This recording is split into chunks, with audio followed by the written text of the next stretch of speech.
हर हर महादेव दोस्तों आज हम आपको बताएंगे कैसे शनिदेव जी किसी भी व्यक्ति को कंगाल से धनवान बना देते हैं और किसी भी धनवान को कंगाल। इसके पीछे है एक छोटी सी कथा, पर कथा में आगे बढ़ने से पहले कमेंट बॉक्स में हर हर महादेव लिखना ना भूलें, क्योंकि भगवान का नाम लेने से मन शांत और घर में सुख समृद्धि आती है। एक बार स्वर्गलोक में माता लक्ष्मी और शनिदेव के बीच बहस छिड़ गई कि कौन श्रेष्ठ है। दोनों में इस बात पर फैसला नहीं हो पा रहा था कि कौन श्रेष्ठ है। इसका फैसला करने के लिए उन्होंने किसी ईमानदार आदमी को धरती पर ढूंढने की कोशिश की।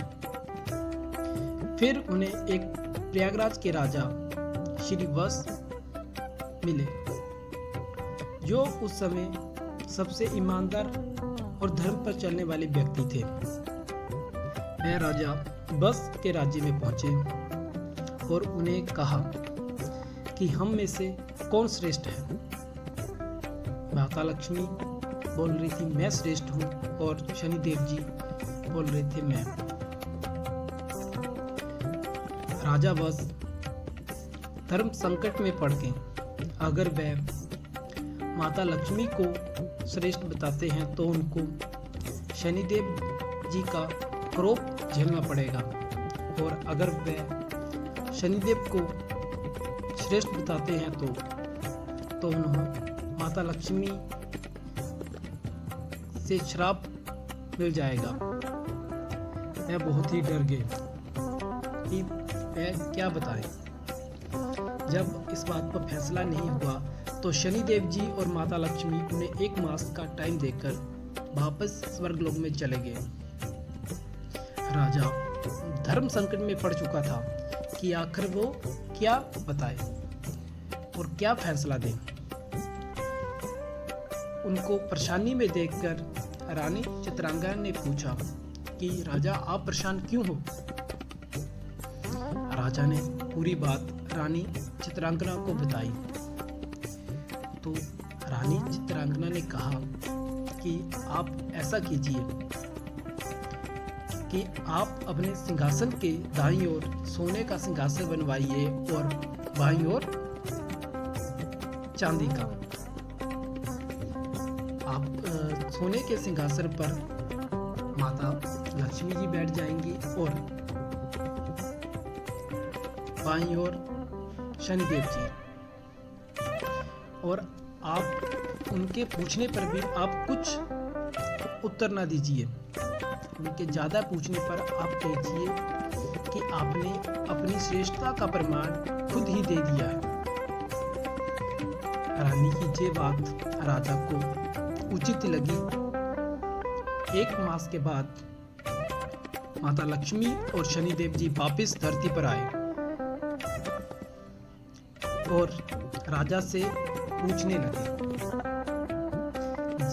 रानी के कहे अनुसार ही माता लक्ष्मी राजा के दाईं ओर सोने के सिंहासन पर बैठ गई और शनिदेव जी बाईं ओर चांदी के सिंहासन पर। पहले तो राजा कुछ नहीं बोले, पर बार बार पूछने पर राजा ने ये कहा कि आपने अपनी श्रेष्ठता का प्रमाण खुद ही दे दिया है। ये सुनकर शनिदेव जी गुस्सा हो गए और वहां से चले गए। उनके जाते ही माता लक्ष्मी बोली, अभी आपको शनिदेव के क्रोध का सामना करना पड़ेगा, पर मैं आपके हमेशा साथ रहूंगी। मेरा आशीर्वाद आपके साथ है। माता के जाते ही राजा के राज्य में अकाल पड़ गया। लोग इधर उधर भटकने लगे भूख के मारे। राजा से ये सहन नहीं हुआ, क्योंकि ये सब उसे लग रहा था कि वह उसके कारण ही हो रहा था। इसलिए अपने राज्य को लोगों को बचाने के लिए वह कुछ आभूषण और धन लेकर राजा चित्रांगदा को लेकर अपना राज्य छोड़कर चल पड़े। थोड़ी ही दूर जाने पर एक भयंकर तूफान आ गया। चारों तरफ अंधेरा ही अंधेरा हो गया। ये सब शनिदेव के क्रोध के कारण ही हो रहा था। पर माता लक्ष्मी एक छोटी बच्ची का रूप लेकर, लालटेन लेकर उन्हें रास्ता दिखाने वहां पहुंच गई और उन्हें एक नदी के पास पहुंचा दिया। अब उनके पास सबसे बड़ा परेशानी ये थी कि वो इस नदी को पार कैसे करें। तभी शनिदेव जी वहां एक नाविक का रूप लेकर आ गए और राजा के कहने पर बोलने लगे कि उनकी नाव कमजोर है, वह एक बार में एक व्यक्ति को ही नदी पार करवा सकते हैं। और ऐसा सबसे पहले उन्होंने माता रानी चित्रांगना को पार करवाया और उसके बाद राजा को। फिर तीसरी बार में वो राजा की धन और आभूषणों की पोटली लेकर आ रहे थे, पर बीच में ही वो गायब हो गए। राजा उस नाव वाले का इंतजार कर रहे थे पर नहीं आया, पर वह समझ गए कि वह उनका धन लेके जा चुका है। पर राजा इस चीज से परेशान नहीं हुआ और समझा कि ये उस नाविक के ही हिस्से का धन था, इसलिए वो वहां से चले गए। अब वह एक गांव में पहुंचे। वहां जाकर वह एक लकड़ी का काम करने लगे। उनका काम अच्छा चल रहा था, घर अच्छे से खुशी से वो अपना जीवन व्यतीत कर रहे थे। तभी शनिदेव ने, जिसको राजा अपनी लकड़ी वगैरह बेचता था, उसके जहाज को पानी में फंसा दिया और कहा कि तुम्हारा जहाज तभी निकलेगा अगर कोई पतिव्रता स्त्री इस जहाज को छुएगी। पूरा गांव आ गया। पूरे गांव की स्त्रियों ने उस जहाज को हाथ लगाया, पर जहाज टस से मस नहीं हुआ। फिर एक स्त्री ही बाकी थी। तो सौदागर ने रानी को संदेश भेजा कि आप आकर जहाज को हाथ लगाएं और जहाज को बाहर निकालने में मदद करें। पर राजा काम से जंगल में गया हुआ था, तो रानी ने कहा कि वह नहीं आ सकती है, उनके पतिदेव बाहर गए हुए हैं। तो उन्होंने उनके निमंत्रण को निकार दिया। फिर सुधाकर समझ गया कि ये ही पतिव्रता स्त्री है। तो शाम के समय फिर वह आया, तो उस समय राजा भी वही था और सुधाकर के द्वारा निमंत्रण को स्वीकार कर लिया। रानी बहुत ही सुंदर थी, तो वह वैसे ही नदी के किनारे पहुंची और जैसे ही रानी ने जहाज को हाथ लगाया तो जहाज हिलने लगा, जिससे सुधाकर का मन डोल गया। रानी सुंदर भी थी और उसने सोचा कि अगर फिर कभी उसका जहाज फंस गया तो वो रानी का हाथ लगते ही बाहर निकल जाएगा। तो उसने रानी को जहाज में खींच लिया और जैसे ही कुछ राजा कर सकता, उससे पहले जहाज बहुत आगे निकल चुका था, तो राजा कुछ नहीं कर सकता। राजा वहीं नदी के किनारे देखता रहा और वहीं साधुओं, वहाँ एक आश्रम था, साधुओं की सेवा करके अपना जीवन व्यतीत करता रहा कि कभी सुधाकर वापस वहाँ आएगा तो वह अपनी रानी को छुड़वा लेगा। वहाँ वह साधुओं की सेवा करता था और गाय के गोबर से उपले बनाता था और माता लक्ष्मी उन उपलों को सोने में बदल देती थी। एक दिन सुधाकर वहीं से गुजर रहा था, तो राजा ने उसे देखा, तो उसने कहा कि वो उसे इस सोने के उपलों के बदले में जहाज में बिठा ले और इस नदी को पार करवा ले। सुधाकर ने उस राजा को पहचान लिया था, पर उस सोने के उपलों के लालच में उसने उसको बिठा लिया पर जहाज में कुछ दूरी पर जाते ही उसने राजा को पानी में फेंकवा दिया। राजा पानी में डूबने ही वाला था कि रानी को उसकी आवाज़ सुनी और उसने नाव में से एक सूखी लकड़ी फेंक दी। सूखी लकड़ी को पकड़कर राजा एक जहाज के चुंगी के पास पहुंच गया। वहां के लोगों ने उस राजा को बचाया और पूछा कि आप कौन हो। राजा ने कहा, मैं एक दुखी व्यक्ति हूँ। वह लोग उस राजा को किसी दूसरे राज्य के राजा के पास लेके चले गए। अब राजा ने दूसरे राज्य के राजा से बेनती की कि आप वह कोई काम उन्हें दे दे। तो राजा ने उसे अपने राज्य में माली का काम दे दिया। वह वहाँ बहुत से दिल से काम करने लगा।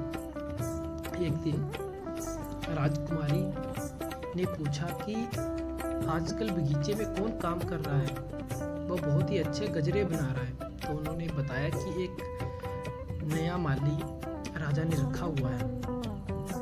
तो राजकुमारी ने उनसे मिलने के लिए हट करने लगी। जैसे ही राजकुमारी उनसे मिली तो उनका दिल उस राजा पे आ गया और उनसे शादी के लिए हट करने लगी।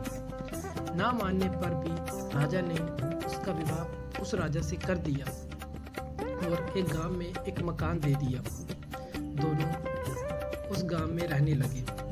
राजा को कोई काम नहीं मिल रहा था, इसलिए उसने राजकुमारी से कहा कि वह अपने पिता से कहे कि एक जहाज की चुंगी का ठेका उन्हें दे दे, ताकि उनका जीवन अच्छे से निकल सके। तो राजकुमारी के कहने पर राजा ने एक जहाज की चुंगी का ठेका उस राजा को दे दिया। राजा अब उस चुंगी में आने वाले जहाजों से कर लेता था, यानी चुंगी लेता था।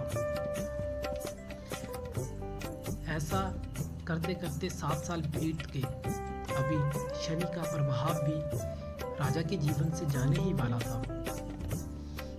और एक दिन ऐसे ही सौदागर वहां आ गया अपने जहाज पर। राजा ने उस सौदागर को वहीं रोक लिया और उसके जहाज को आगे जाने से मना कर दिया। उस सौदागर ने उस राज्य के राजा से शिकायत की कि वह उसके जहाज को आगे जाने नहीं दे रहा है। राजा के पूछने पर राजा वत्स ने बताया कि उसके पास उसकी सोने के उपले हैं। सौदागर कहने लगा कि वो उपले मेरे हैं। वो उपले एक साइड से जुड़े हुए थे। तो राजा वत्स ने कहा कि अगर वो सौदागर इन उपलों को खोल के दिखा देगा तो वो उसके हैं, अगर नहीं तो वो उसे वापस कर देगा। राजा ने कहा ठीक है। सभी उपले दरबार में मंगवाए गए। सौदागर उसको खोलने की बहुत कोशिश करता रहा पर उसे खोल नहीं पाया। फिर शाम को राजा वत्स से कहा गया खोलने के लिए, तो उन्होंने कुछ ही समय में उसे खोल दिया। राजा ने उसके बाद पूरी कहानी बताई कि कैसे उस सौदागर ने उसकी रानी को अपने साथ छल से ले गया। फिर राजा ने एक पालकी भेजी उनकी रानी चित्रांगदा को लाने के लिए और सौदागर को जेल में भिजवा दिया। उसके बाद राजा को धन आभूषण देकर अपनी राजकुमारी और रानी चित्रांगदा के साथ वापस उनके राज्य में भेज दिया। राजा ने फिर से अपना राजभार संभाल लिया और खुशी खुशी जीवन व्यतीत करने लगे। तो शनिदेव वहां आए और कहने लगे कि जे मेरे और माता लक्ष्मी के बीच स्पर्धा तो एक बहाना थी। हम आपकी ईमानदारी को जांच रहे थे। कहते हैं कि मैं उन लोगों के साथ कभी बुरा नहीं कर सकता हूँ जो धर्म का रास्ता चुनते हैं, जो मुसीबत के समय भी गलत काम नहीं चुनते हैं और दूसरों को हानि नहीं पहुंचाते हैं। मैं उनका कभी बुरा नहीं करता हूँ। शनिदेव कहने लगे कि राजा, तुम बहुत ही धन्य हो। मैं तुमसे बहुत ही प्रसन्न हूँ क्योंकि तुमने इतनी मुश्किल सहने के बाद भी कभी अधर्म का सामना नहीं करा और मेरी कृपा तुम पर सदा ही बनी रहेगी। तुम्हारा राज्य सुख समृद्धि दौलत से भरा रहेगा और तुम हमेशा खुश रहोगे। दोस्तों, ये कथा थी कि कैसे शनिदेव अपने भक्तों की परीक्षा लेते हैं और कभी भी उन लोगों के साथ बुरा नहीं करते जो अधर्म का रास्ता नहीं चुनते हैं और मुसीबत पड़ने पर साहस नहीं हारते हैं। वे हमेशा सच्चे लोगों का ही साथ देते हैं। तो दोस्तों, अगर आपको हमारी ये कथा अच्छी लगी होगी तो हमारी वीडियो को लाइक करें, चैनल को सब्सक्राइब करें और वीडियो को ज़्यादा से ज़्यादा लाइक करें। कमेंट बॉक्स में हर हर महादेव लिखना ना भूलें क्योंकि भगवान का नाम लेने से मन शांत और घर में सुख समृद्धि आती है।